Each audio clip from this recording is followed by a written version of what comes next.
Deep in the heart of South Asia, over 4,000 years ago, a civilization thrived in ways that still baffle us today. Picture this: a bustling city, streets lined with intricate drainage systems, homes built with precision, and a society so advanced that their secrets remain locked in time. But what if I told you that the most intriguing mysteries of the Indus Valley Civilization lie not in their cities, but in their ceremonies, rituals so enigmatic that even the sharpest minds in archaeology and history are still piecing together their meaning?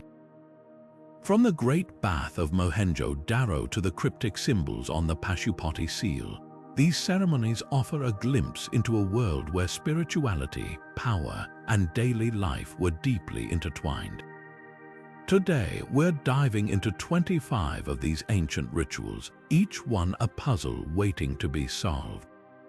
What were they celebrating? Who were they honoring? And what can these ceremonies tell us about a civilization that vanished without a trace? Stick around, because by the end of this video, you'll not only uncover the secrets of these ancient rites, but also see how they connect to the bigger story of human history. Let's step back in time and explore the enigmatic ceremonies of the Indus Valley. Now, let's step into the heart of Mohenjo-Daro, where one of the most iconic structures of the Indus Valley Civilization stands tall: the Great Bath. Imagine a massive rectangular pool, meticulously constructed with baked bricks and sealed with a layer of bitumen to prevent leaks. This wasn't just any ordinary pool. It was a marvel of engineering, measuring roughly 12 meters long, 7 meters wide, and nearly 3 meters deep. But what makes the Great Bath truly fascinating isn't just its size or construction, it's the mystery of its purpose. Many scholars believe this structure was central to purification rituals, a place where the people of the Indus Valley might have cleansed themselves physically and spiritually. Think of it as a sacred space, perhaps used during important ceremonies or festivals, where water symbolized renewal and connection to the divine.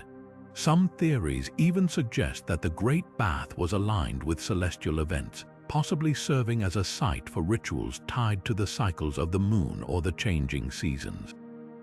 Could it have been a place where priests or leaders performed ceremonies to honor the gods or ensure the prosperity of their community? The Great Bath's precise alignment and its prominent location within the city hint at its importance, not just as a functional structure, but as a cornerstone of spiritual and social life. As we stand at the edge of this ancient pool, we're left wondering, what stories could its waters tell? What secrets of the Indus Valley's spiritual world are still waiting to be uncovered? The Great Bath remains a testament to a civilization that valued both the practical and the profound, leaving us with more questions than answers. And as we move forward, we'll uncover even more of these enigmatic ceremonies that shaped the lives of the Indus Valley people. Now, let's turn our attention to another fascinating aspect of the Indus Valley's spiritual life: the fire altars discovered at sites like Kalibangan. These structures, often found in the ruins of ancient cities, offer a glimpse into the rituals that might have shaped the beliefs and practices of this enigmatic civilization. Picture a series of raised platforms, carefully constructed with bricks and designed to hold sacred flames. These fire altars weren't just functional, they were deeply symbolic, representing the transformative power of fire in both the physical and spiritual realms. Fire, in many ancient cultures, was seen as a bridge between the human world and the divine, a force capable of purification, destruction, and renewal. In the Indus Valley, it's believed that these altars were central to sacrificial rituals, where offerings, perhaps grains, animals, or other precious items, were burned as acts of devotion or appeasement to the gods. Could these ceremonies have been tied to agricultural cycles, ensuring bountiful harvests, or to celestial events, marking significant moments in the calendar? The alignment of some fire altars with astronomical phenomena suggests a connection between earthly rituals and the movements of the heavens. Fire, with its dual nature of creation and destruction, might have been seen as a way to communicate with the divine, to seek blessings, or to ward off misfortune. As we explore these ancient altars, we're reminded of the universal human desire to connect with forces greater than ourselves, to find meaning in the flames that once flickered in the heart of the Indus Valley. And as we move forward, we'll uncover even more layers of these mysterious ceremonies, each one offering a new piece of the puzzle in understanding this ancient civilization. Now, shifting our focus to another captivating artifact, we encounter the Pashupati Seal, one of the most iconic discoveries from the Indus Valley. This small but intricate seal, unearthed in Mohenjo-Daro, depicts a seated figure surrounded by animals including a tiger, an elephant, a rhinoceros, and a buffalo. The central figure, often referred to as the Lord of the Beasts, is shown in a posture that some scholars believe resembles a meditative or yogic stance, with arms resting on the knees and a headdress adorned with horns. This imagery has sparked intense debate and fascination, as it bears striking similarities to later depictions of Shiva, one of the principal deities in Hinduism. Could this seal represent an early form of Shiva worship, predating the Vedic traditions by centuries? The figure's association with animals suggests a connection to nature and fertility, while the meditative posture hints at spiritual practices that may have been central to Indus Valley rituals. Some researchers propose that this figure was a proto-Shiva, a precursor to the god we know today, worshipped as a protector of animals, a lord of meditation, and a symbol of cosmic balance.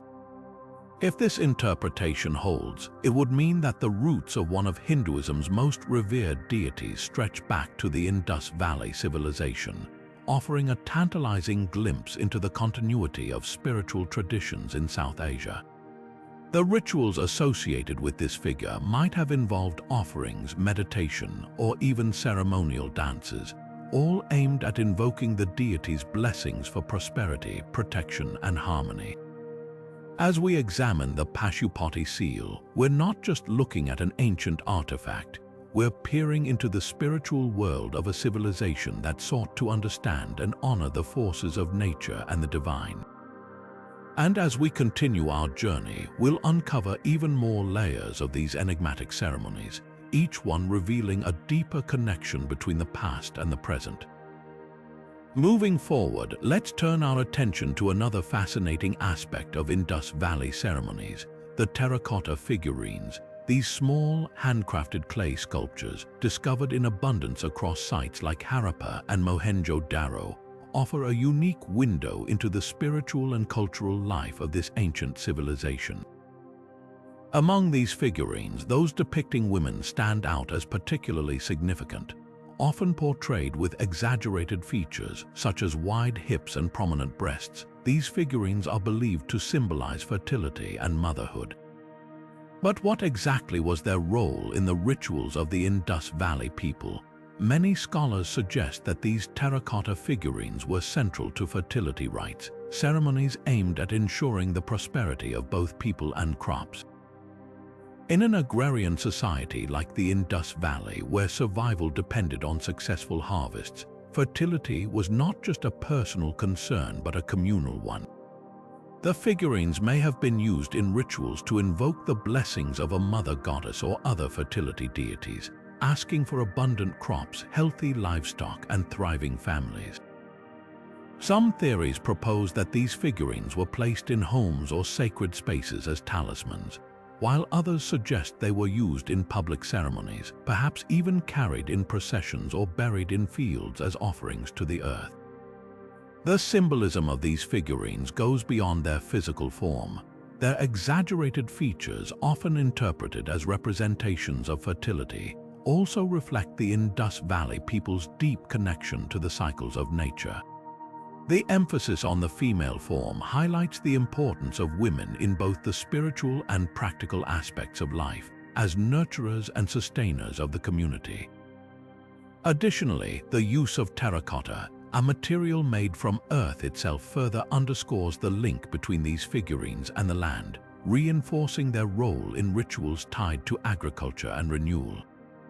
As we explore these terracotta figurines, we're reminded of how the Indus Valley Civilization sought to harmonize their lives with the natural world. These small, unassuming artifacts carry profound meaning, offering us a glimpse into the hopes, fears, and aspirations of a people who relied on the land for their survival. And as we continue to uncover the mysteries of their ceremonies, we'll see how these practices were not just about survival, but about celebrating the interconnectedness of life itself. Next, we'll delve into the world of ritual performances and the enigmatic dancing girl statue, another key piece of the Indus Valley's ceremonial puzzle. Now, let's step into the vibrant world of ritual performances in the Indus Valley, where art and spirituality intertwined in captivating ways. At the heart of this exploration is the iconic dancing girl statue, a bronze masterpiece discovered in Mohenjo-Daro. Standing just over 10 centimeters tall, this figurine exudes a sense of movement and grace, her poised stance and tilted head suggesting she was caught mid-dance. But who was she, and what role did she play in the ceremonies of her time?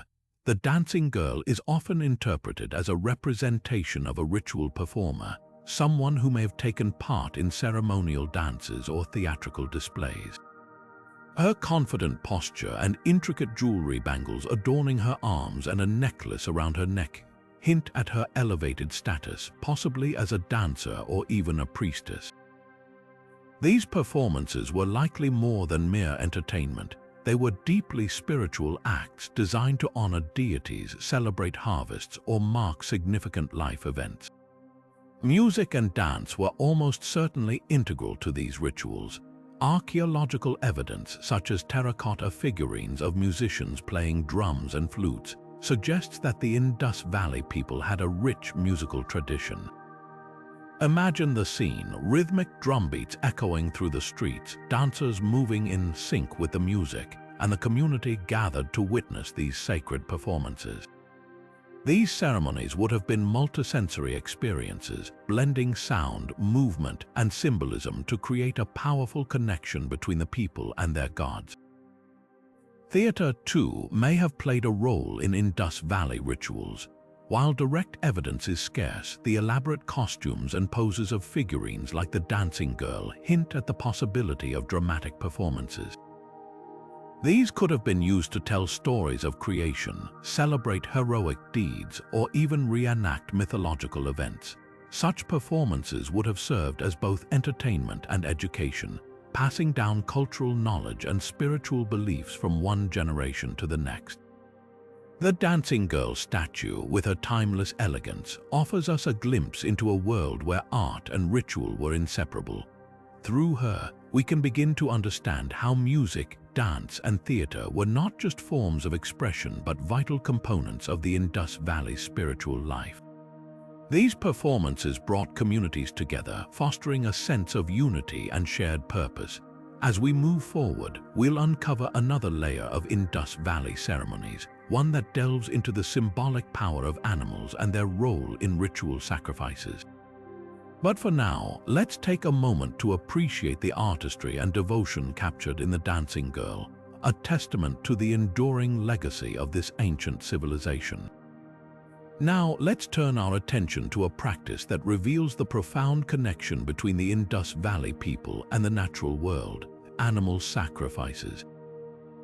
Evidence of this ritual has been uncovered at various archaeological sites, where animal bones, often carefully arranged, suggest these acts were more than mere offerings. They were deeply symbolic ceremonies. The remains of animals like bulls, goats, and sheep have been found in specific areas believed to be ritual spaces. These bones, sometimes charred or marked, point to the possibility that animals were sacrificed as part of ceremonies meant to honor the gods or seek their favor. But why animals? In many ancient cultures, animals were seen as intermediaries between the human and divine realms, their lives offered as a form of communication with the gods. For the Indus Valley people, these sacrifices likely held multiple layers of meaning. On one level, they may have been a way to ensure prosperity, particularly in an agricultural society where the health of crops and livestock was vital. By offering animals, the community could express gratitude for past harvests or ask for blessings on future ones. On another level, these sacrifices might have been tied to the cycles of life and death, symbolizing renewal and the balance between creation and destruction. The choice of animals also carried significance. Bulls, for example, were often associated with strength and fertility, making them a powerful symbol in rituals aimed at ensuring abundance. Goats and sheep, on the other hand, might have represented more everyday concerns such as protection or the well-being of the community. Each animal, in its own way, became a vessel for the hopes and fears of the people.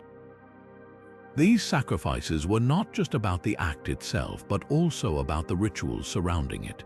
The careful preparation of the animal, the placement of its remains, and the accompanying prayers or chants would have transformed the act into a sacred event. For those participating, it was a moment of connection with the divine, a way to reaffirm their place in the cosmos and their dependence on the gods.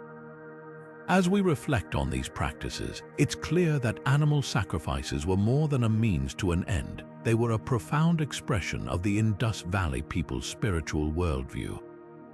Through these rituals, they sought to maintain harmony with the natural and supernatural forces that shaped their lives.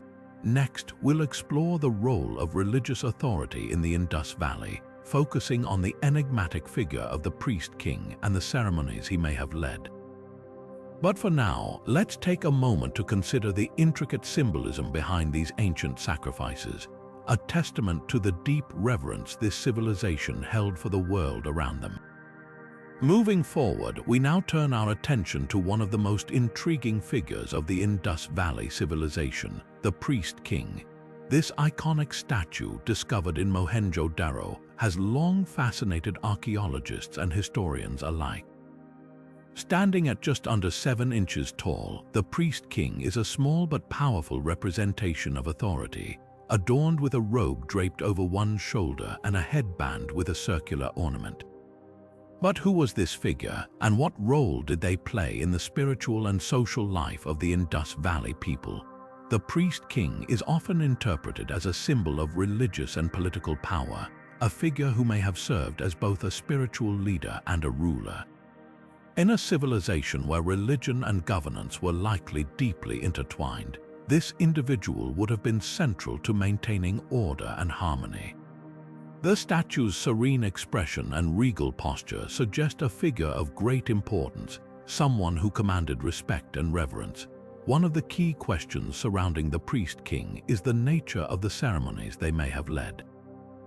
Given their dual role, it's possible they presided over rituals that blended the sacred and the secular. For instance, they might have overseen public ceremonies in the citadel, the elevated structure that served as the heart of Mohenjo-Daro. These ceremonies could have included offerings to the gods, prayers for prosperity, or even rites to mark significant events like the changing of seasons or the inauguration of new leaders. The priest-king's role in these ceremonies would have been multifaceted. As a spiritual leader, they might have acted as an intermediary between the people and the divine, offering prayers or sacrifices on behalf of the community. As a political leader, they would have reinforced their authority by demonstrating their connection to the gods, ensuring that their rule was seen as divinely sanctioned.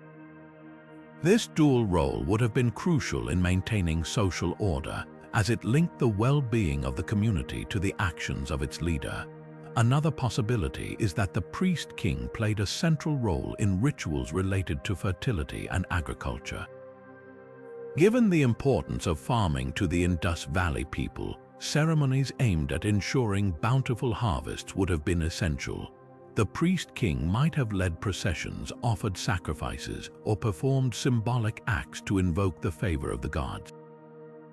These rituals would not only have had spiritual significance but also practical implications, as they reinforced the leader's role in securing the community's survival. The priest-king's influence likely extended beyond public ceremonies. They may have also been involved in more private or domestic rituals, such as blessings for households or rites of passage for individuals. In this way, their authority would have permeated every aspect of life, from the grandest public events to the most intimate family moments. As we consider the legacy of the priest-king, it's clear that this figure was more than just a ruler. They were a unifying force, a bridge between the human and the divine. Through their leadership, the Indus Valley people found a sense of order and purpose, their lives guided by rituals that connected them to something greater than themselves. Next, we'll delve into the importance of water in Indus Valley ceremonies, exploring how the veneration of the Indus River shaped their spiritual practices. But for now, let's reflect on the enduring mystery of the priest-king, a figure whose quiet strength continues to captivate us thousands of years later. Now, let's turn our attention to the lifeblood of the Indus Valley Civilization, water. For a society that thrived along the banks of the mighty Indus River, water was not just a resource, it was sacred. The river, with its life-giving waters, was central to their survival, agriculture, and spiritual practices. It's no surprise, then, that water played a pivotal role in their ceremonies, symbolizing purity, renewal, and the very essence of life itself. One of the most significant aspects of water rituals in the Indus Valley was their connection to fertility. The Indus River, with its annual floods, brought rich silt to the fields, ensuring bountiful harvests. This natural cycle likely inspired ceremonies that honored the river as a divine force. Imagine processions of people gathering at the riverbanks, offering flowers, grains, or even small clay figurines as tokens of gratitude. These offerings would have been acts of devotion, meant to appease the river and ensure its continued generosity. Purification rites were another key element of water-based ceremonies. Water, with its ability to cleanse and renew, was seen as a powerful medium for spiritual purification. Ritual baths, similar to those conducted in the Great Bath of Mohenjo-Daro, may have been performed to wash away impurities, both physical and spiritual. These ceremonies could have marked important life events such as births, marriages, or even the transition to the afterlife. By immersing themselves in water, the people of the Indus Valley sought to align themselves with the divine, emerging renewed and ready to face life's challenges. The Indus River itself may have been personified as a deity, worshipped for its life-sustaining power. Rituals involving the river could have included prayers, chants, or even symbolic acts like pouring water onto the ground to mimic the river's flow. These practices would have reinforced the community's connection to the natural world, reminding them of their dependence on the river's blessings. Water also held a deeper symbolic meaning in the Indus Valley culture. It represented the cyclical nature of life, birth, growth, death, and rebirth. This symbolism would have been woven into their ceremonies, creating a sense of continuity and harmony with the natural world. For example, during seasonal festivals, water rituals might have been performed to celebrate the arrival of the monsoon rains or to mark the end of the harvest season. These ceremonies would have been moments of collective reflection, gratitude, and hope for the future. As we explore the role of water in Indus Valley ceremonies, it's clear that this element was more than just a practical necessity. It was a spiritual force that shaped their worldview. Through their rituals, the people of the Indus Valley honored the river, celebrated its gifts, and sought to maintain a delicate balance between humanity and nature. Next, we'll uncover the mysteries of their burial practices and how they honored their ancestors, shedding light on another fascinating aspect of their spiritual life. But for now, let's reflect on the profound connection between water and life in the Indus Valley, a bond that continues to flow through the sands of time. Now, let's step into the realm of the afterlife as we explore the burial practices of the Indus Valley Civilization.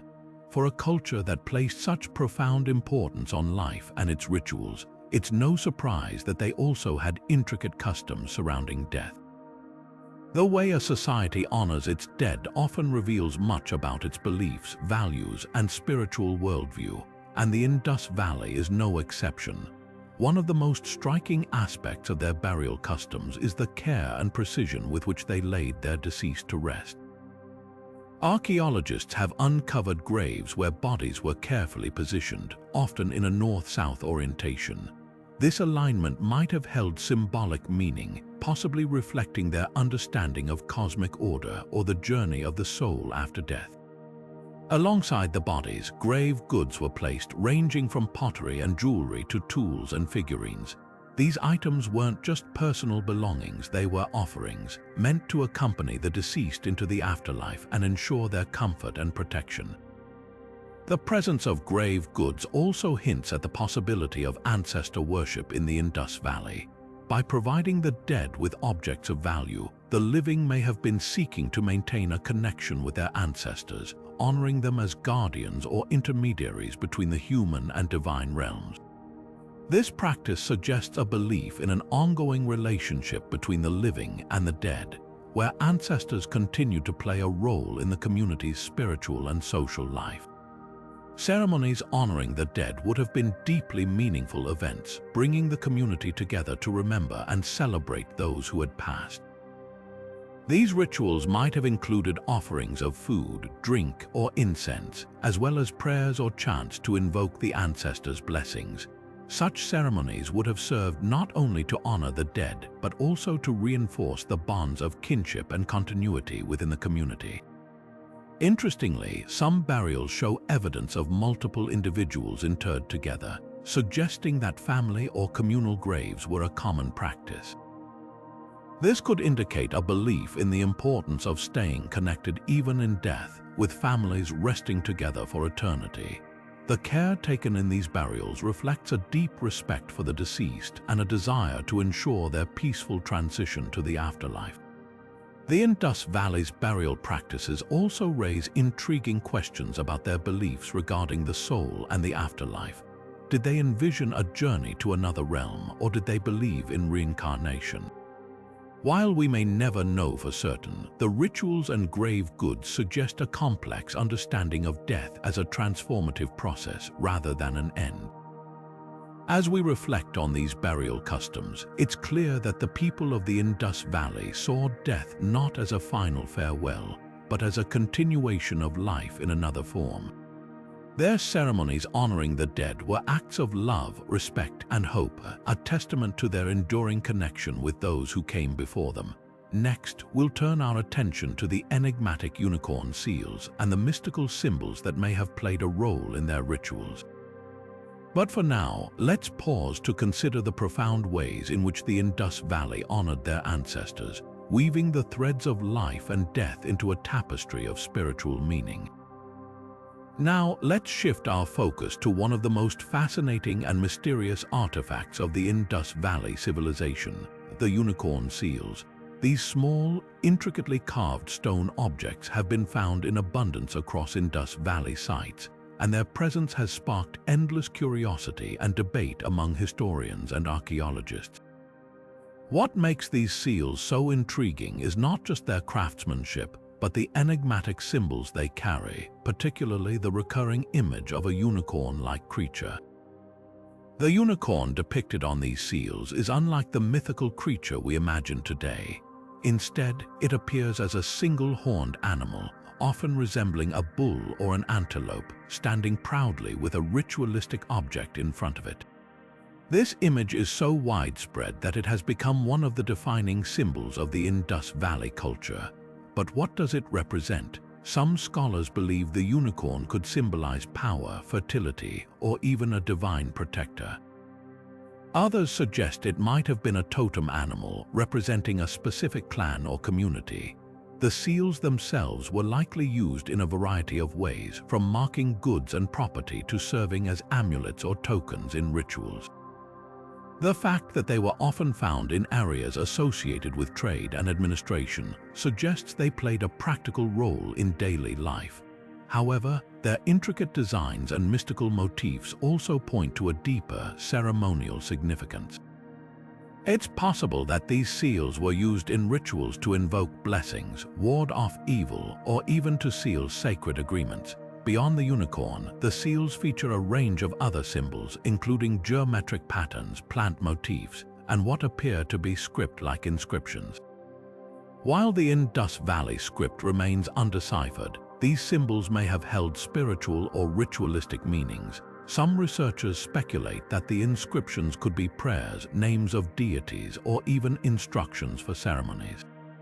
The combination of the unicorn and these other symbols suggests a rich tapestry of beliefs and practices, where the physical and spiritual worlds were deeply intertwined. The use of these seals in rituals might have been a way to connect with the divine or to mark important events in the community's life. Imagine a ceremony where a leader or priest would press a seal into clay or wax, creating a sacred imprint that carried the power of the symbols it bore. Such acts would have been deeply meaningful, blending artistry, spirituality, and authority into a single gesture. As we ponder the significance of the unicorn seals, we're reminded of how much remains unknown about the Indus Valley Civilization. These small artifacts offer a glimpse into a world where symbols held immense power and where rituals were woven into the fabric of everyday life. They invite us to imagine the ceremonies that might have surrounded them, ceremonies filled with reverence, mystery, and a deep connection to the unseen forces of the universe. Next, we'll explore the role of the citadel structures in Mohenjo-Daro and Harappa, and how they served as centers for public ceremonies. But for now, let's marvel at the enduring allure of the unicorn seals, a testament to the creativity and spirituality of the Indus Valley people. Moving forward, let's turn our attention to the towering citadels of Mohenjo-Daro and Harappa, structures that dominated the skyline of these ancient cities. These elevated platforms, often referred to as citadels, were more than just architectural marvels. They were the heart of public life and ceremonial activity in the Indus Valley Civilization. Built on massive mud brick platforms, these citadels were strategically placed at the highest points of the cities, symbolizing both physical and spiritual elevation. The citadels were likely the stage for some of the most important public ceremonies of the time. Imagine grand gatherings where the entire community came together to witness rituals that reinforced social cohesion, celebrated the gods, or marked significant events like harvests or solstices. The sheer scale of these structures suggests they were designed to accommodate large crowds, making them ideal spaces for communal participation. One of the most intriguing aspects of the citadels is their layout. They often included large open courtyards which could have been used for processions, dances, or other forms of ritual performance. Surrounding these courtyards were smaller rooms and chambers, possibly used by priests or leaders to prepare for ceremonies or store sacred objects. The presence of fire altars and water tanks within these spaces further hints at their ceremonial use, with fire and water playing central roles in purification and worship. The types of rituals that took place here are still a matter of speculation, but they likely included offerings to deities, communal feasts, and perhaps even theatrical performances. Some scholars suggest that the citadels may have been used for coronation ceremonies or other events that legitimized the authority of rulers. The elevated position of these structures would have made them highly visible, reinforcing their role as symbols of power and divine favor. What makes the citadels particularly fascinating is their connection to the broader urban plan of the Indus Valley cities. The careful alignment of these structures with the streets and buildings below suggests a deep integration of ceremonial and everyday life. This harmony between the sacred and the secular highlights the importance of rituals in maintaining social order and cultural identity. As we explore the citadels, we're reminded of how these spaces were more than just physical structures. They were the beating heart of the Indus Valley community. They served as places where the spiritual and the practical intersected, where the people came together to celebrate, worship, and reaffirm their shared beliefs. The ceremonies held here would have been vibrant, multisensory experiences, filled with music, movement, and the aroma of offerings, creating a powerful sense of unity and purpose.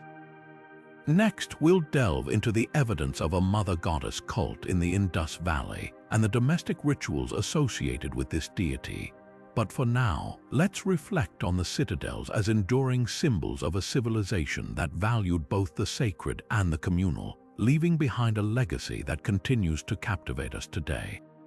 Now, let's step into the intimate spaces of the Indus Valley homes, where the presence of the mother goddess shaped the daily lives of its people. Among the many mysteries of this ancient civilization, the worship of a mother goddess stands out as one of the most enduring and widespread practices. Evidence of this devotion comes in the form of countless terracotta figurines, often depicting a female figure with exaggerated features, such as wide hips and prominent breasts, symbolizing fertility and nurturing. These figurines, found in homes across the Indus Valley, suggest that the mother goddess was not just a distant deity but a central figure in domestic life. The altars discovered in many households further reinforce this connection. These small, carefully constructed platforms were likely used for daily offerings and prayers, creating a sacred space within the home. Imagine a family gathering around such an altar, offering grains, flowers, or small clay figurines to honor the mother goddess. These rituals would have been deeply personal, reflecting the hopes and fears of everyday life, prayers for healthy children, bountiful harvests, and protection from harm. The role of the mother goddess extended beyond fertility and nurturing. She was also seen as a protector of the household, a guardian who watched over the family and ensured their well-being. This dual role, as both a life-giver and a protector, made her an essential part of domestic rituals. For example, during times of illness or hardship, families might have performed special ceremonies to seek her favor, perhaps lighting lamps or burning incense as offerings. Interestingly, the mother goddess cult also highlights the importance of women in Indus Valley society. The prominence of female figurines and the domestic nature of these rituals suggest that women played a key role in maintaining spiritual practices within the home.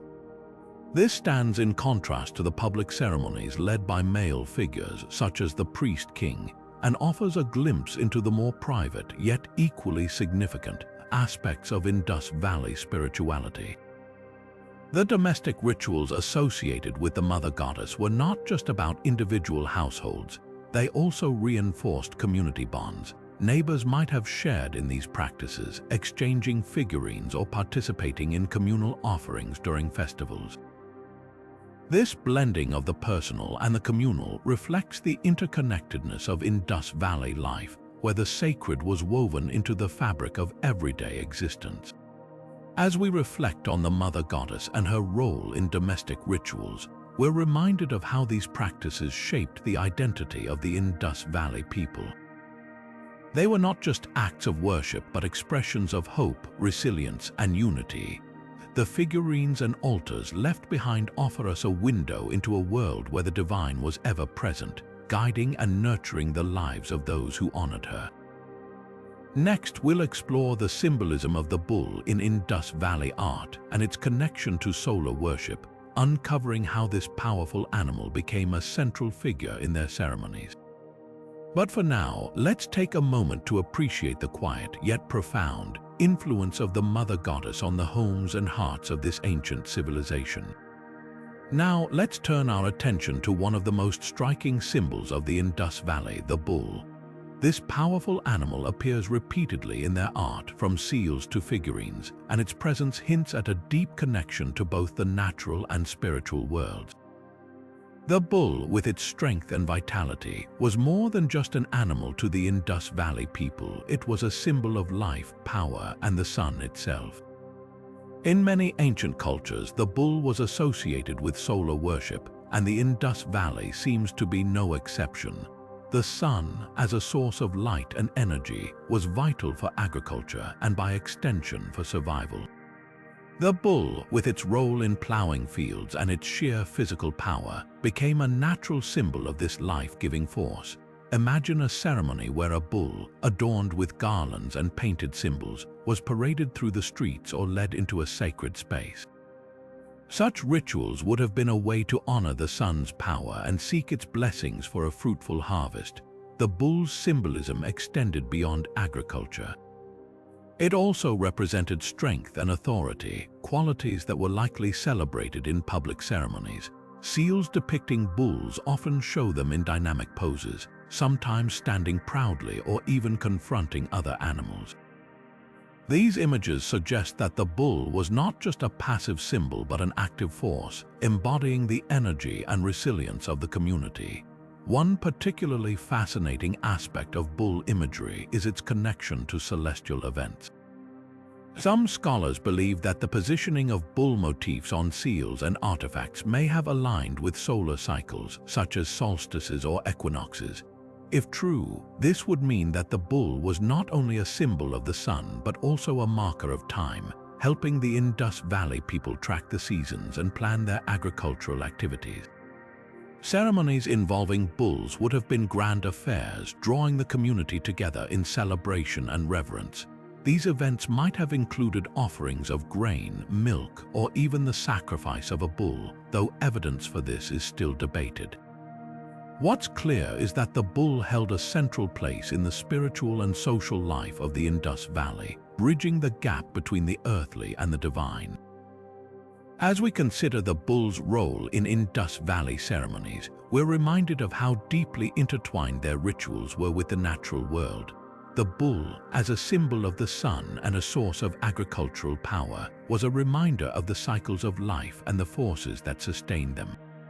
Its presence in their art and ceremonies speaks to a culture that revered the natural world and sought to align itself with its rhythms. Next, we'll explore the Tree of Life and its significance in Indus Valley rituals, uncovering how this ancient symbol connected the people to the cycles of nature and the cosmos. But for now, let's take a moment to appreciate the enduring legacy of the bull, a symbol that continues to captivate us with its strength and vitality. Moving forward, let's step into the lush world of the Tree of Life, a symbol that resonates deeply with the Indus Valley's connection to nature and the cosmos. This ancient motif, found on numerous seals and artifacts, offers a glimpse into how the Indus Valley people viewed the natural world not just as a resource, but as a sacred force intertwined with their spiritual lives. The Tree of Life, with its sprawling branches and deep roots, was more than just a decorative element. It symbolized the interconnectedness of all life, from the heavens above to the earth below. In many cultures, trees are seen as bridges between the earthly and the divine, and the Indus Valley appears to have shared this belief. The tree's depiction on seals often shows it surrounded by animals or human-like figures, suggesting it was a focal point in rituals that celebrated the harmony of life. One of the most intriguing aspects of the Tree of Life is its association with sacred groves. These were natural spaces, often clusters of trees or forests, set aside for ceremonial purposes. Sacred groves were not just places of worship, but also sanctuaries where the natural world was revered and protected. Imagine a ceremony held beneath the canopy of these groves, where the rustling leaves and dappled sunlight created an atmosphere of awe and reverence. Such spaces would have been ideal for rituals that honored the cycles of nature, from the changing seasons to the fertility of the land. The Tree of Life also carried a deeper symbolic meaning. Its roots, reaching deep into the earth, represented stability and the connection to ancestors, while its branches, stretching toward the sky, symbolized growth and the pursuit of spiritual enlightenment. This duality made it a powerful symbol in ceremonies that sought to balance the earthly and the divine. Offerings of fruit, flowers, or even water might have been made at the base of these trees as a way to honor the life-giving forces they represented. Some scholars suggest that the Tree of Life may have also been linked to cosmic cycles, much like the bull we discussed earlier. Its depiction on seals often includes celestial symbols, hinting at a connection to the stars and the passage of time. This would mean that the tree was not just a symbol of life on Earth, but also a marker of the eternal rhythms of the universe. As we reflect on the Tree of Life and sacred groves, we're reminded of how deeply the Indus Valley people respected and celebrated the natural world. Their rituals were not just about survival, but about forging a spiritual bond with the forces that sustained them. The Tree of Life, with its timeless symbolism, stands as a testament to their reverence for nature and their understanding of its sacred role in their lives. Now, let's turn our attention to another fascinating symbol, the swastika, and explore how it was used in cosmic rituals to ensure harmony and balance in the Indus Valley culture. But for now, take a moment to appreciate the enduring beauty of the Tree of Life, a symbol that continues to inspire us with its message of unity and connection. Now, let's shift our focus to one of the most enduring and enigmatic symbols of the ancient world, the swastika. While this symbol carries a complex legacy in modern times, its origins in the Indus Valley reveal a far more profound and sacred meaning. Found on numerous artifacts, seals, and pottery, the swastika was deeply intertwined with the spiritual and cosmic beliefs of the Indus Valley people. The swastika, with its distinctive cross-like shape and arms bent at right angles, is one of the oldest symbols known to humanity. In the context of the Indus Valley, it was not just a decorative motif but a powerful emblem of cosmic order and balance. Scholars believe that the swastika represented the eternal cycles of the universe: birth, death, and rebirth, as well as the movement of celestial bodies like the sun and stars. Its rotating design suggests motion, perhaps symbolizing the endless flow of time and the interconnectedness of all things. This symbol likely played a central role in rituals aimed at maintaining harmony between the earthly and the divine. Imagine a ceremony where the swastika was drawn or carved into sacred spaces, serving as a focal point for prayers and offerings. Its presence would have been a reminder of the delicate balance that governed the natural world and the cosmos. By invoking the swastika, the Indus Valley people may have sought to align themselves with these cosmic rhythms, ensuring prosperity, protection, and spiritual well-being. Interestingly, the swastika's orientation could hold specific meanings. Some artifacts show the symbol rotating clockwise, while others depict it moving counterclockwise. This variation might have reflected different aspects of cosmic energy or the duality of creation and destruction. For instance, a clockwise swastika could symbolize the sun's life-giving energy, while a counterclockwise one might represent the moon's mysterious and transformative power. Such nuances would have added layers of meaning to the rituals in which the swastika was used. The swastika's connection to cosmic cycles also ties it to agricultural practices. As a culture deeply reliant on the fertility of the land, the Indus Valley people would have seen the swastika as a symbol of renewal and abundance. Rituals involving this symbol might have been timed with the changing seasons, ensuring that the earth remained fertile and the harvests bountiful. Offerings of grain, water, or even small clay models of the swastika itself could have been part of these ceremonies, reinforcing the bond between the people and the natural world. What makes the swastika particularly fascinating is its universality. While it holds a special place in the Indus Valley, similar symbols have been found in cultures across the globe, from ancient Greece to Native American tribes. This widespread use suggests that the swastika tapped into a shared human understanding of the cosmos and our place within it. For the Indus Valley people, it was a sacred tool for navigating the mysteries of existence, a symbol that bridged the earthly and the divine. As we explore the swastika's role in Indus Valley rituals, we're reminded of the profound ways in which ancient cultures sought to make sense of the world around them. Through symbols like the swastika, they expressed their reverence for the forces that shaped their lives, from the cycles of nature to the vast expanse of the cosmos. Next, we'll delve into the intriguing world of the horned deity and its connection to shamanic practices, uncovering how the Indus Valley people communicated with the spirit world. But for now, take a moment to reflect on the swastika, a symbol that, despite its modern associations, remains a testament to humanity's timeless quest for harmony and balance. Moving from the cosmic symbolism of the swastika, we now turn our attention to another captivating figure from the Indus Valley, the horned deity. This enigmatic figure, often depicted with prominent horns and surrounded by animals, has sparked countless theories about its role in the spiritual life of the ancient civilization.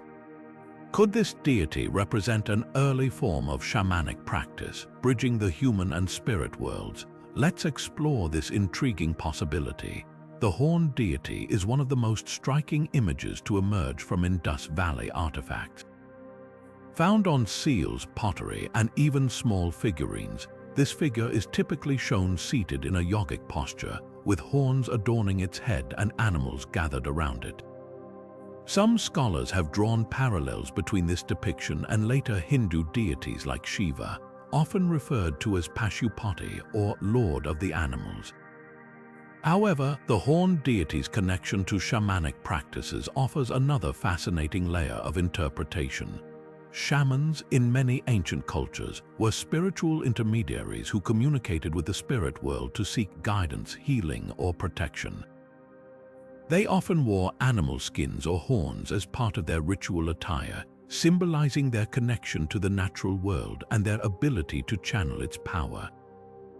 The horned deity's appearance suggests a similar role, a figure who could traverse the boundaries between the human and spirit realms, perhaps acting as a guide or protector for the community. Rituals involving the horned deity might have been deeply immersive experiences. Imagine a ceremony where a shaman, embodying the deity, performed dances or chants to enter a trance-like state. In this altered state of consciousness, they could communicate with spirits, interpret omens, or even heal the sick. The presence of animals in the deity's imagery further reinforces this connection, as animals were often seen as messengers or embodiments of spiritual forces. The horned deity's association with animals also hints at a broader ecological awareness. The Indus Valley people lived in close harmony with their environment, and their rituals likely reflected this relationship. By invoking the horned deity, they may have sought to honor the natural world and ensure its continued abundance. Offerings of grain, flowers, or even small animal figurines could have been part of these ceremonies, symbolizing gratitude and respect for the spirits that sustained their way of life. Another intriguing aspect of the horned deity is its posture. Often depicted in a seated, meditative position, this figure might represent an early form of spiritual discipline or yoga. Shamans, in their role as spiritual leaders, would have needed to cultivate deep focus and inner stillness to perform their duties effectively. The horned deity's posture could symbolize this inner balance, serving as a model for both shamans and the wider community. The horned deity's legacy extends beyond the Indus Valley, with similar figures appearing in later cultures across South Asia and beyond. This continuity suggests that the ideas and practices associated with this deity were deeply rooted in the human experience, resonating across time and space. For the Indus Valley people, the horned deity was more than just a symbol. It was a living presence, a guide who helped them navigate the mysteries of existence. As we reflect on the horned deity and its possible connection to shamanic practices, we gain a deeper appreciation for the spiritual richness of the Indus Valley culture. Through rituals and symbols, they sought to understand their place in the cosmos, forging a profound connection with the natural and spiritual worlds.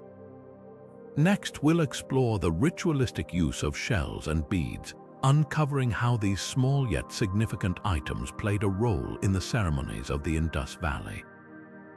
But for now, let's take a moment to consider the horned deity, a figure that continues to captivate and inspire, reminding us of humanity's enduring quest to connect with the unseen forces that shape our lives. Now, let's shift our focus to the smaller yet profoundly meaningful artifacts of the Indus Valley: shells and beads. These seemingly simple items held a significant place in the ceremonial life of this ancient civilization, serving as both adornments and powerful symbols in their rituals. Shells and beads were more than just decorative objects for the Indus Valley people. They carried deep symbolic meanings, often tied to themes of protection, prosperity, and spiritual connection. Found in abundance at archaeological sites, these items were crafted with remarkable skill, using materials like carnelian, agate, and even marine shells that were traded from distant coastal regions. This suggests that shells and beads were not only valued for their beauty, but also for their rarity and the effort required to obtain them. In ceremonies, shells and beads likely played multiple roles. One of their primary uses was as adornments during rituals. Participants might have worn necklaces, bracelets, or headpieces made of these materials, transforming their appearance to reflect their spiritual roles. For example, a shaman or priestess adorned with shells and beads could have been seen as embodying the divine, their attire symbolizing their connection to the spiritual realm. Beyond their use in personal adornment, shells and beads were also integral to offerings. Archaeologists have uncovered caches of these items in ritual spaces, suggesting they were presented to deities or spirits as gifts. These offerings might have been intended to seek blessings, ensure a good harvest, or protect the community from harm. The act of giving something precious, like a finely crafted bead or a rare shell, would have been a powerful gesture of devotion and respect. Another fascinating possibility is the use of shells and beads as talismans. In many ancient cultures, small objects like these were believed to carry protective or magical properties. A bead carved with intricate patterns or a shell polished to a luminous sheen could have been seen as a conduit for spiritual energy, worn or carried to ward off evil or attract good fortune. The Indus Valley people, with their deep connection to nature, might have viewed these items as imbued with the essence of the earth or the sea, making them potent tools in their spiritual practices.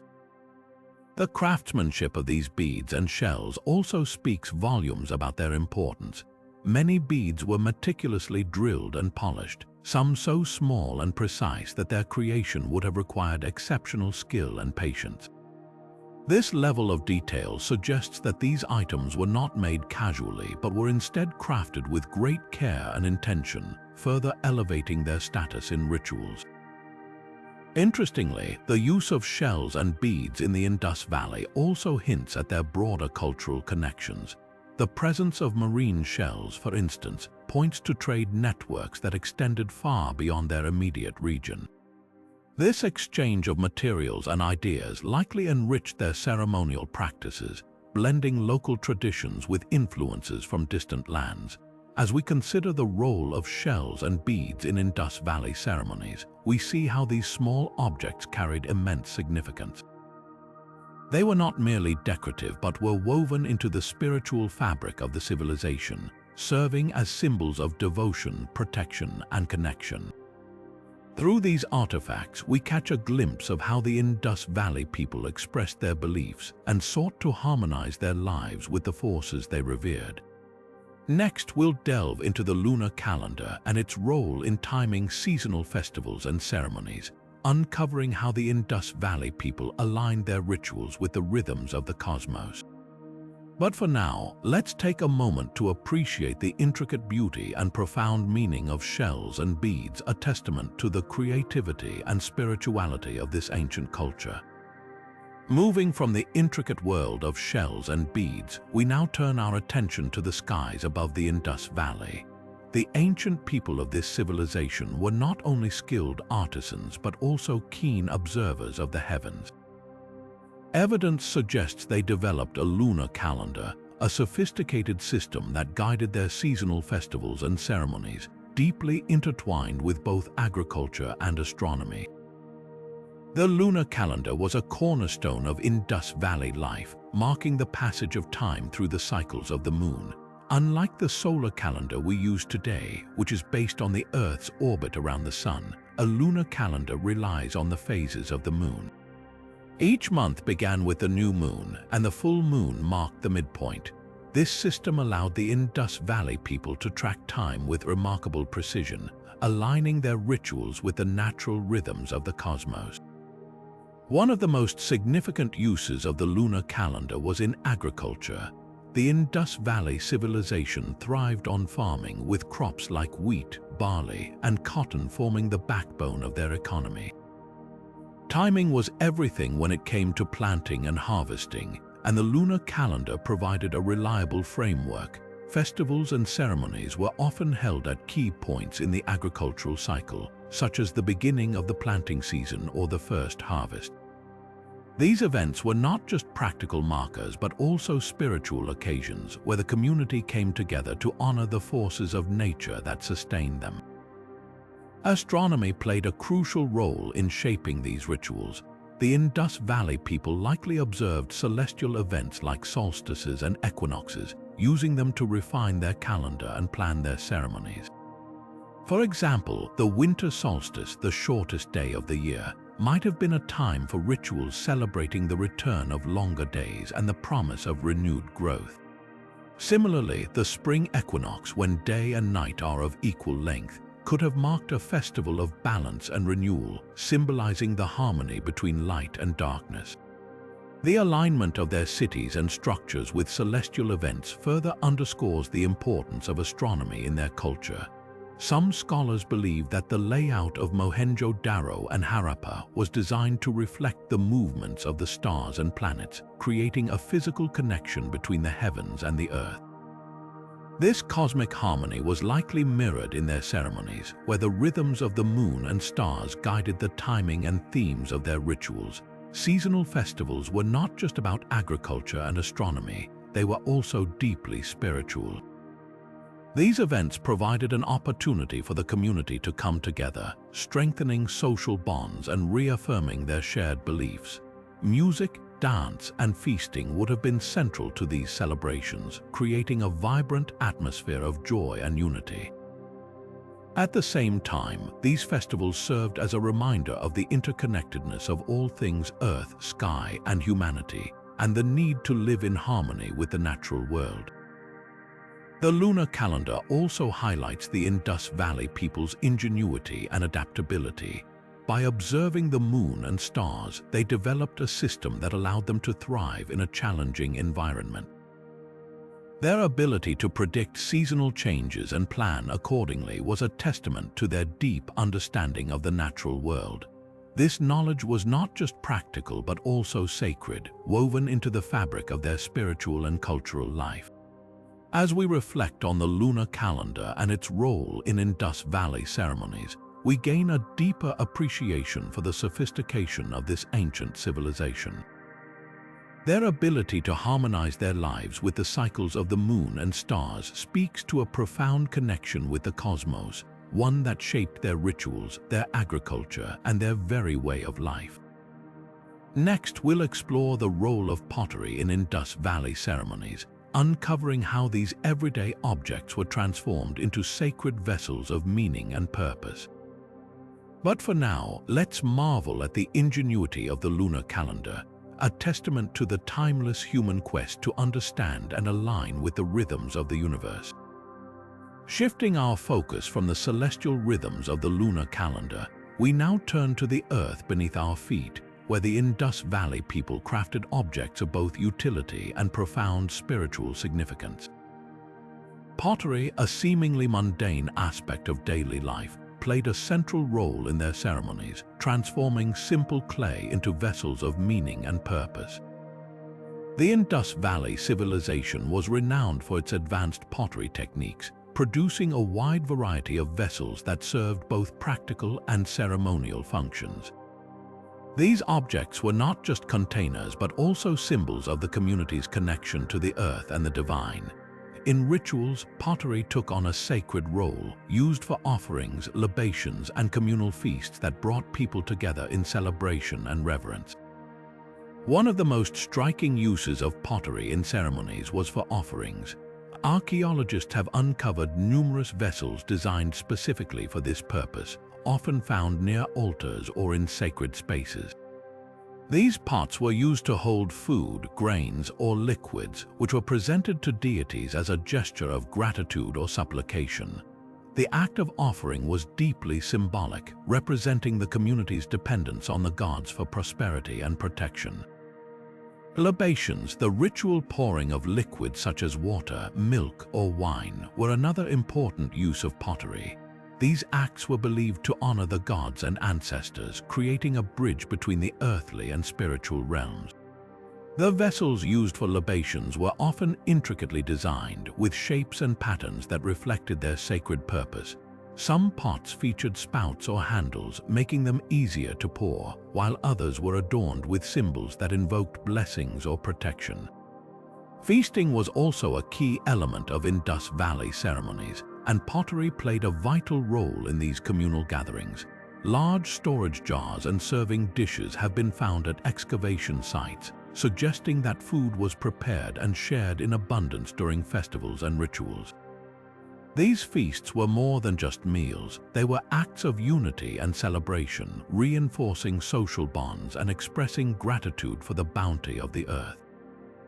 The designs on ceremonial pottery offer a glimpse into the symbolic world of the Indus Valley people. Many vessels were decorated with intricate patterns, including geometric shapes, animal motifs, and plant imagery. These designs were not merely decorative but carried deep meanings. For example, the depiction of a bull might symbolize strength and fertility, while a tree motif could represent growth and the cycle of life. Some scholars believe that these symbols were part of a larger visual language, used to convey spiritual concepts and invoke divine favor. The craftsmanship of these vessels also speaks to their importance. Indus Valley potters were skilled artisans, using techniques like wheel throwing and firing to create durable and beautiful objects. The care and precision that went into making ceremonial pottery reflected significance in their culture. These vessels were not just tools but works of art, imbued with meaning and purpose. As we explore the ritualistic use of pottery, we gain a deeper understanding of how the Indus Valley people infused everyday objects with spiritual significance.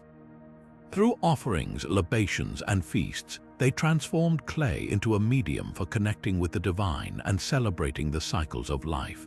Next, we'll delve into the role of music and instruments in Indus Valley ceremonies, uncovering how sound and rhythm brought their rituals to life. But for now, let's appreciate the artistry and symbolism of their pottery, a testament to the enduring power of human creativity and devotion. Now, let's turn our attention to the sounds that once filled the air of the Indus Valley, where music and rhythm played a vital role in bringing their ceremonies to life.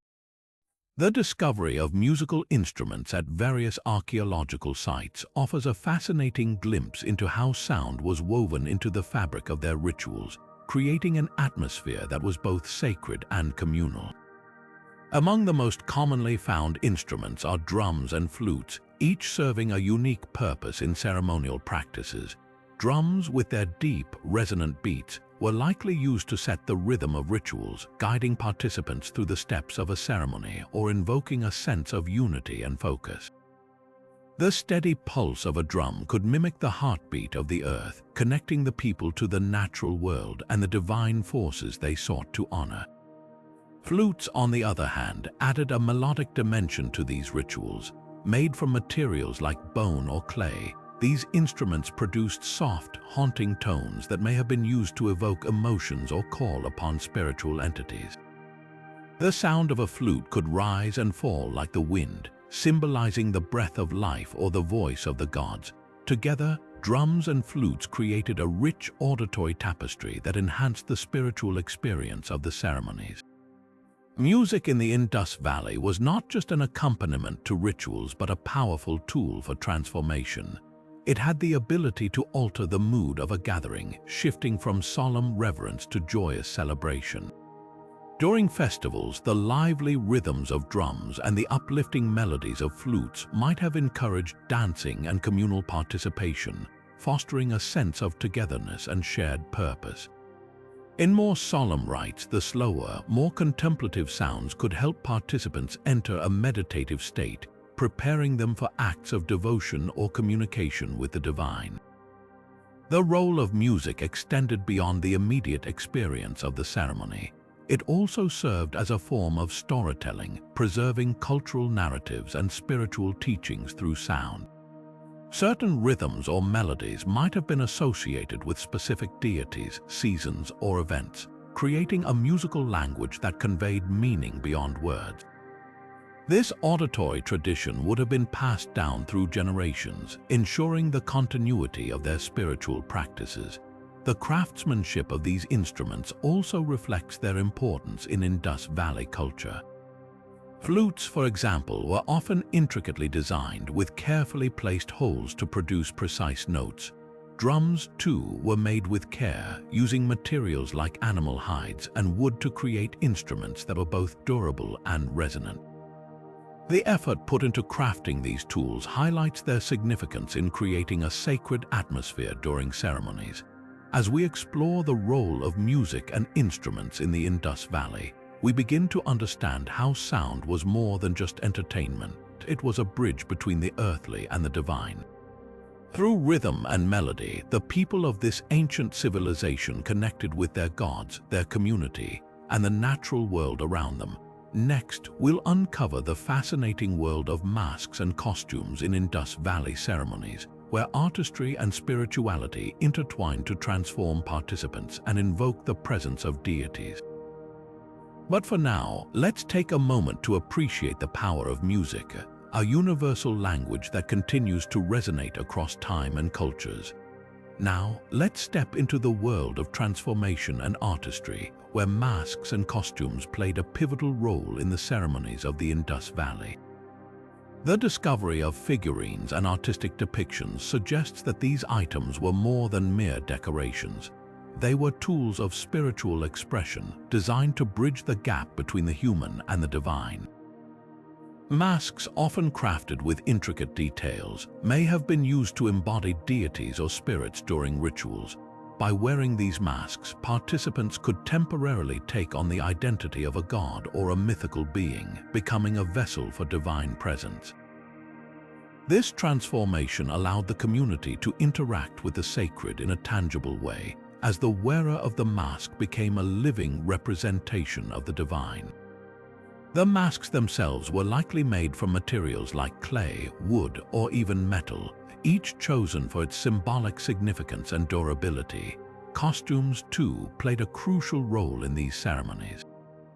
Adorned with elaborate patterns and symbols, these garments were not just for show, they carried deep spiritual meaning. The designs might have represented specific deities, natural elements, or cosmic forces, helping to convey the themes of the ritual. For example, a costume decorated with images of the sun or stars could symbolize celestial power, while one adorned with animal motifs might invoke the strength or wisdom of the natural world. The act of wearing these masks and costumes was likely a transformative experience, both for the wearer and the audience.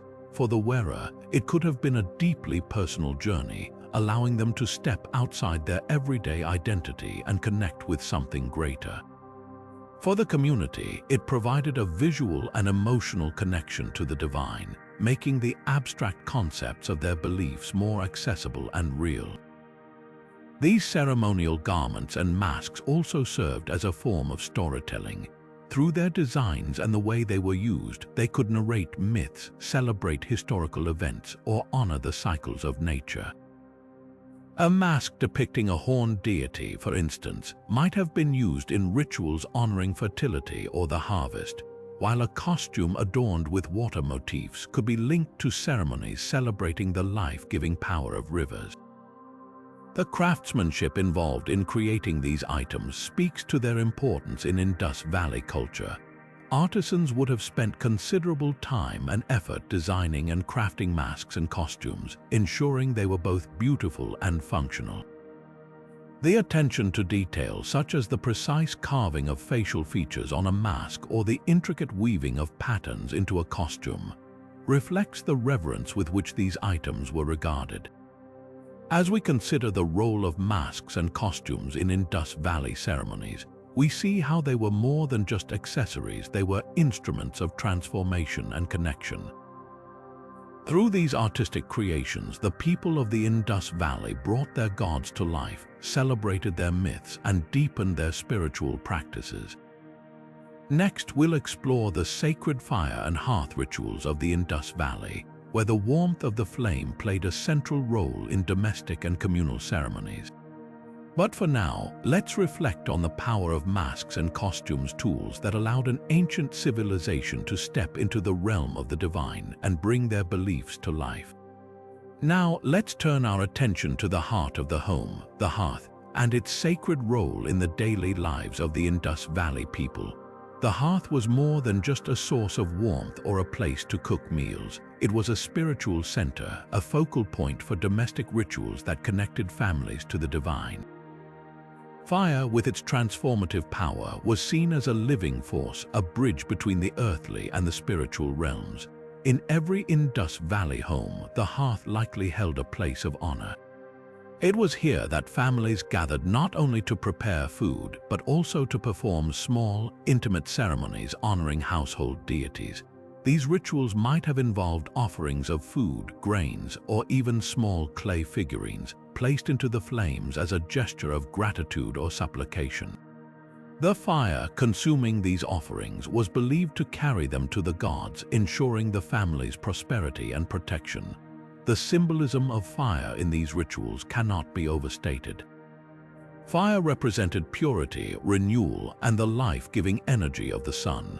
By tending to the hearth, families were not just maintaining a practical necessity, they were participating in a sacred act, keeping the divine presence alive within their homes.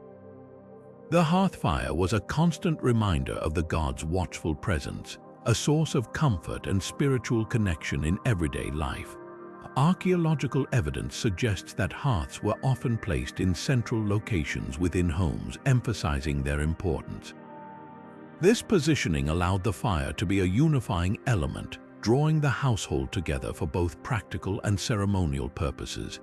The act of lighting the hearth fire each day might have been accompanied by prayers or chants, invoking blessings for the family and the community. Fire also played a role in larger communal ceremonies where the hearth's significance extended beyond the home.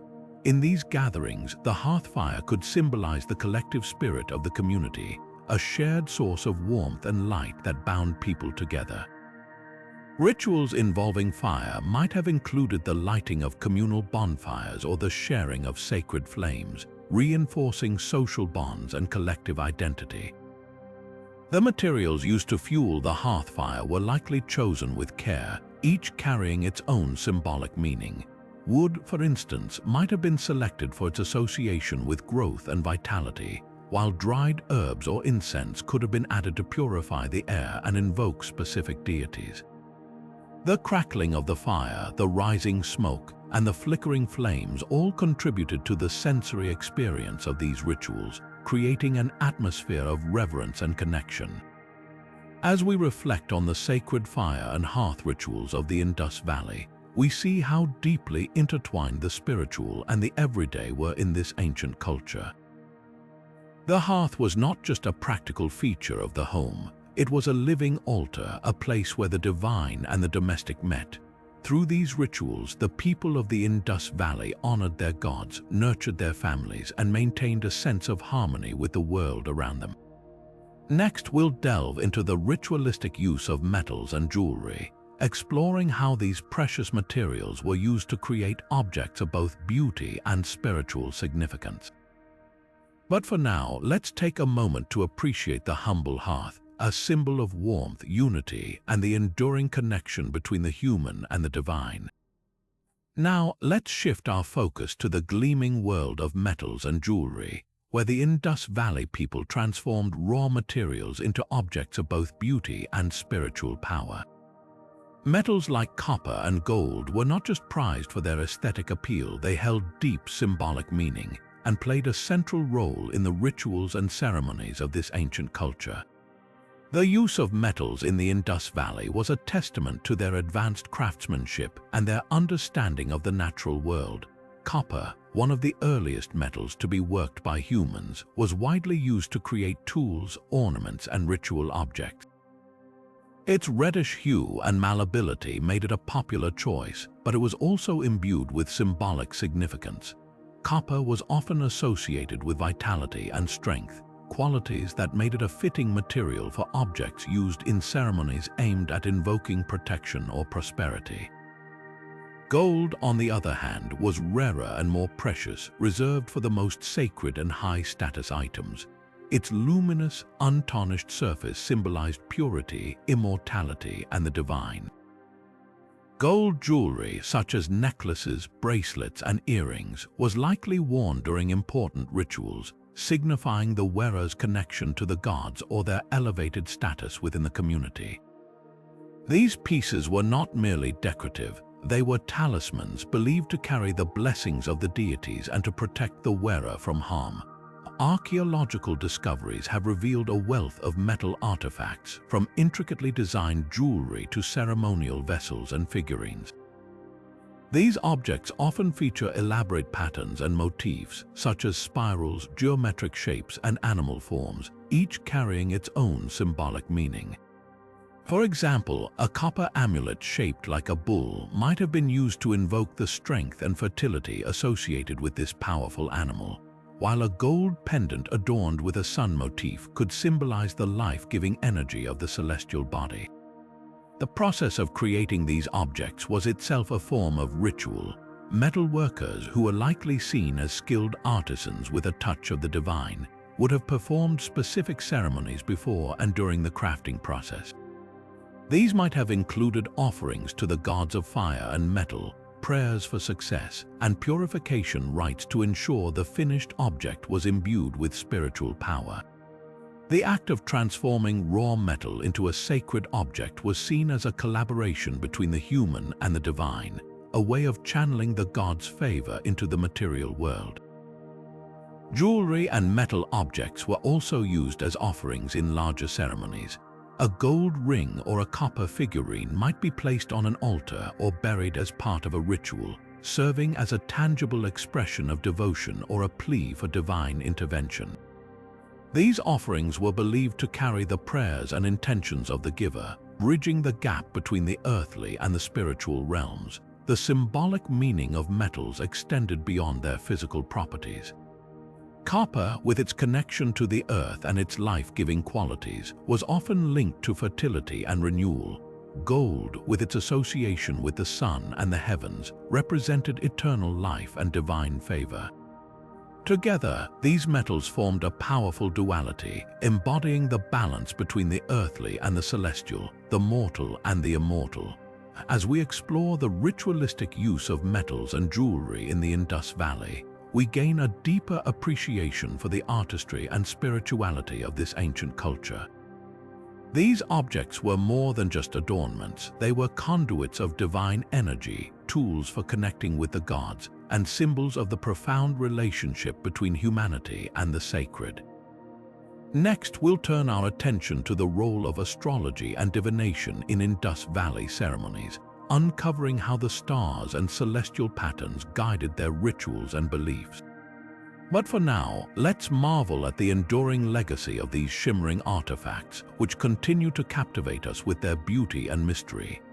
Now, let's journey into the celestial realm of the Indus Valley, where the stars and skies held profound significance in shaping their rituals and beliefs.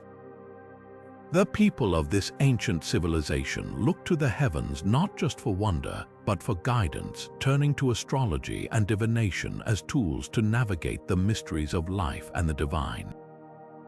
Astrology played a central role in the spiritual and ceremonial practices of the Indus Valley. The movement of celestial bodies, such as the sun, moon, and stars, was closely observed and interpreted as messages from the gods. These observations were likely recorded and used to create a form of lunar calendar, which helped determine the timing of important ceremonies, agricultural activities, and seasonal festivals. For example, the alignment of certain stars or the phases of the moon might have signaled the ideal time for planting crops, conducting marriages, or performing purification rites.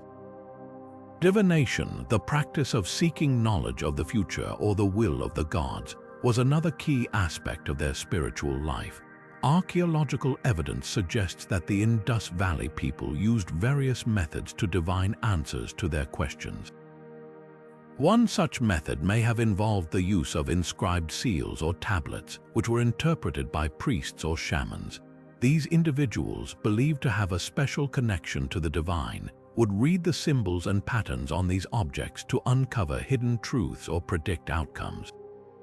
The symbols found on Indus Valley artifacts, such as the famous unicorn seals, may have also played a role in these divinatory practices.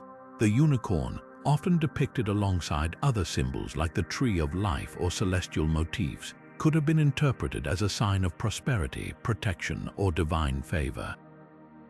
Similarly, the swastika, a recurring symbol in their art, was likely associated with cosmic cycles and the eternal flow of life, making it a powerful tool in rituals aimed at ensuring harmony and balance. Another intriguing possibility is the use of animal bones or shells in divination. These objects, often found in ritual contexts, might have been cast or arranged in specific patterns to reveal messages from the gods. The interpretation of these patterns would have required deep knowledge and intuition, skills that were likely passed down through generations of spiritual leaders. The integration of astrology and divination into their ceremonies highlights the Indus Valley people's belief in a universe governed by divine forces. By aligning their actions with the movements of the stars and seeking guidance through divination, they sought to maintain harmony with the cosmos and ensure the favor of the gods. These practices were not just about predicting the future, they were about understanding their place in the world and fulfilling their responsibilities to both the earthly and the divine. As we reflect on the role of astrology and divination in the Indus Valley, we're reminded of the timeless human desire to seek meaning and guidance in the unknown. These ancient practices, rooted in observation and intuition, reveal a culture deeply connected to the rhythms of the natural world and the mysteries of the heavens. Next, we'll explore the final chapter of our journey, examining the decline of these enigmatic ceremonies and the legacy they left behind. But for now, let's marvel at the wisdom of a civilization that looked to the stars for answers and found in them a source of both wonder and guidance. As we turn the page to the final chapter of our exploration, we find ourselves facing one of the greatest mysteries of the Indus Valley Civilization, the decline of its enigmatic ceremonies. What led to the fading of these ancient rituals that once thrived at the heart of this remarkable culture? The answers, much like the ceremonies themselves, are shrouded in layers of time and speculation. One of the most compelling theories points to environmental changes as a key factor. Around 4,000 years ago, the Indus Valley region experienced significant shifts in climate, including prolonged droughts and the drying up of rivers. These changes would have disrupted agriculture, the backbone of their society, leading to food shortages and economic instability. As communities struggled to survive, the elaborate ceremonies that once brought them together may have become less feasible, gradually fading into obscurity. Another possibility is the arrival of outside influences, including invasions or migrations.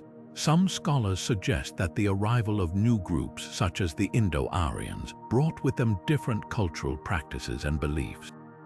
Over time, these new traditions may have blended with or replaced the existing rituals of the Indus Valley people. The integration of new ideas could have transformed their spiritual landscape, leading to the decline of their original ceremonies. Cultural shifts within the civilization itself may have also played a role. As societies evolve, so do their priorities and values.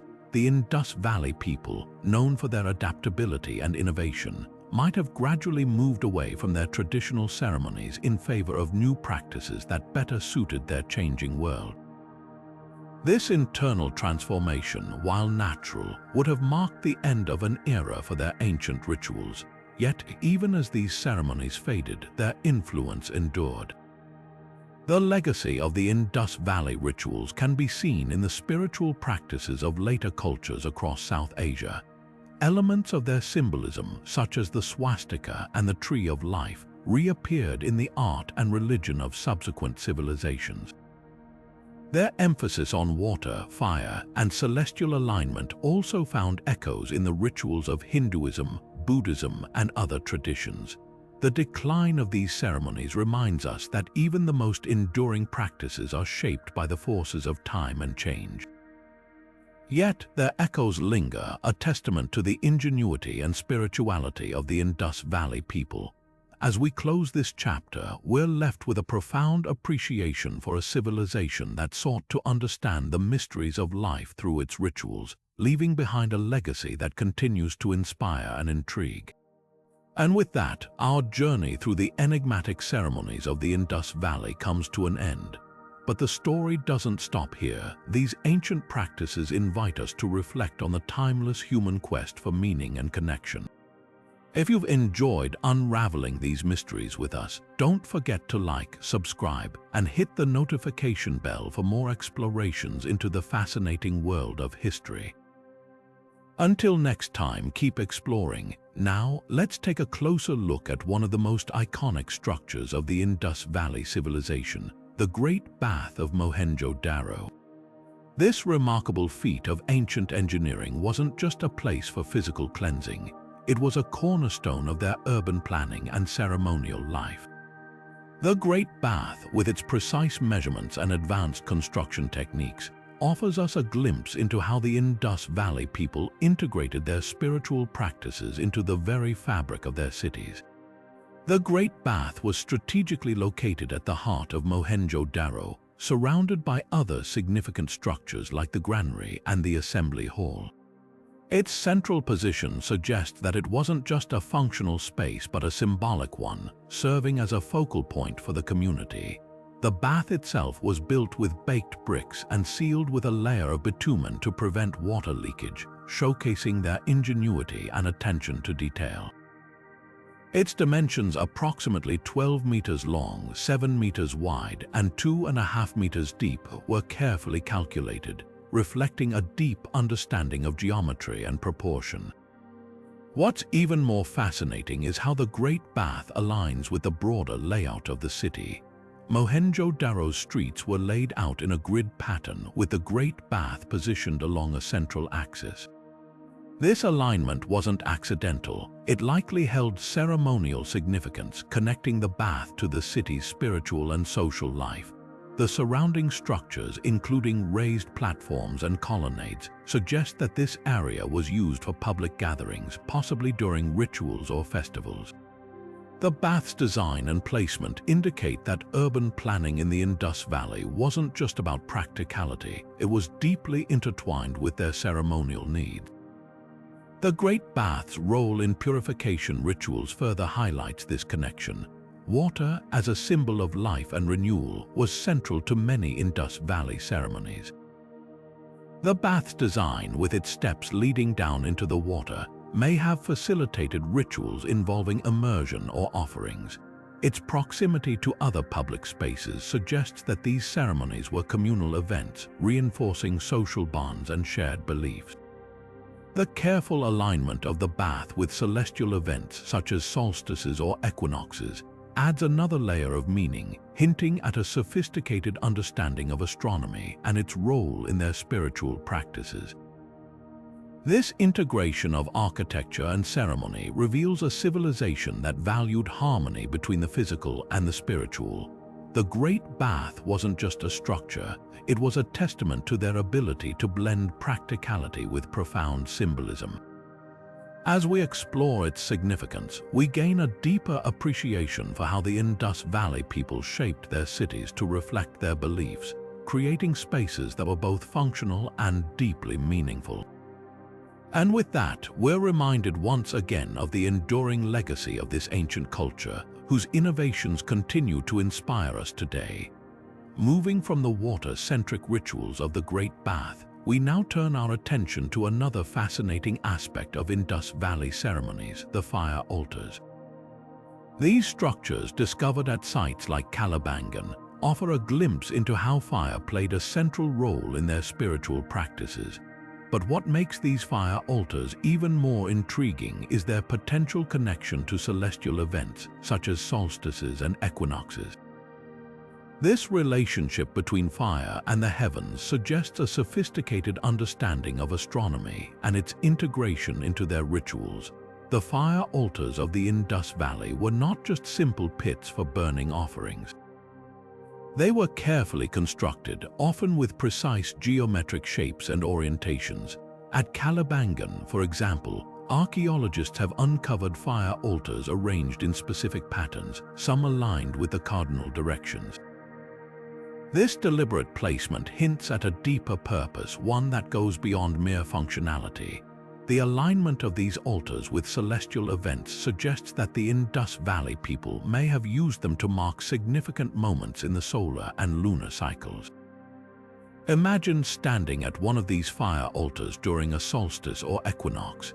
The alignment of the altar with the rising or setting sun would have created a dramatic visual effect, emphasizing the connection between the earthly and the divine. These moments, when the sun appears to stand still or crosses the celestial equator, were likely seen as powerful times for rituals. The fire, as a symbol of transformation and purification, would have been central to these ceremonies, serving as a bridge between the human and the cosmic realms. The timing of these rituals would have been crucial. By aligning their ceremonies with celestial events, the Indus Valley people could harness the symbolic power of these moments. For instance, a solstice ritual might have been intended to celebrate the return of longer days or to ensure the fertility of the land. Similarly, an equinox ceremony could have been a time for balancing opposing forces, reflecting the equal length of day and night. The fire altars, with their precise alignments, would have been the focal points of these rituals, amplifying their spiritual significance. This connection between fire altars and celestial events also highlights the Indus Valley people's advanced knowledge of astronomy. They likely observed the movements of the sun, moon, and stars over long periods, using this knowledge to create a calendar that guided their rituals. This integration of astronomy and ceremony reveals a culture that saw the cosmos as deeply intertwined with their daily lives. The fire altars, with their celestial alignments, were not just tools for worship, they were instruments for understanding and harmonizing with the natural world. As we explore these fire altars and their possible connections to the heavens, we gain a deeper appreciation for the complexity of Indus Valley spirituality. Their ability to blend practical knowledge with profound symbolism is a testament to their ingenuity and vision. And as we move forward, we'll continue to uncover how these ancient practices shaped their world and how they continue to inspire us today.